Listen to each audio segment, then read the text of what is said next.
Marie accompagne dans la prière toute la vie de Jésus, jusqu'à sa mort et sa résurrection. Et à la fin, elle continue. Elle accompagne les premiers pas de l'Église naissante.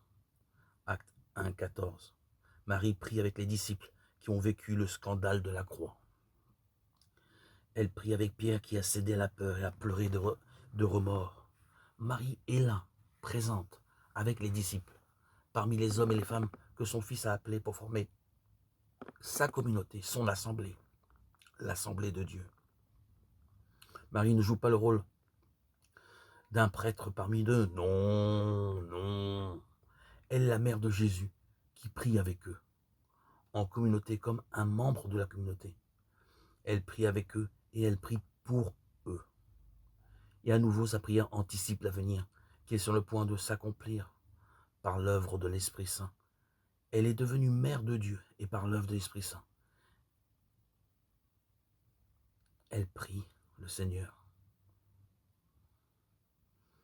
Elle accompagne les disciples dans les premiers pas de l'Église, dans la prière, dans l'attente de l'Esprit Saint.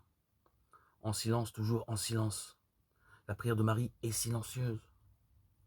L'Évangile nous rapporte seulement une prière de Marie à Cana, quand elle fait une demande à son fils pour ces pauvres gens qui étaient sur le point de se couvrir de ridicule lors de la fête. Imaginons un peu, faire une fête de mariage et la terminer avec du lait, parce qu'il n'y a plus de vin. Et elle prie et demande à son fils de résoudre ce problème.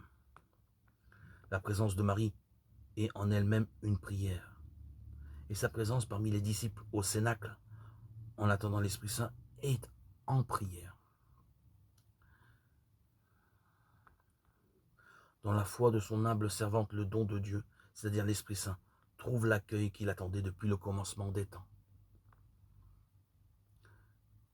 Chez Marie, l'intuition féminine naturelle est exaltée par son union exceptionnellement singulière avec Dieu dans la prière.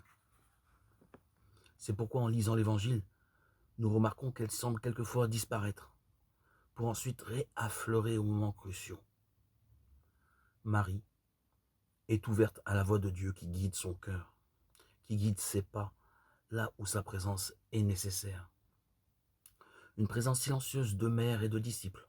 Marie est présente parce qu'elle est mère, mais elle est également présente parce qu'elle est la première disciple, celle qui a le mieux connu Jésus.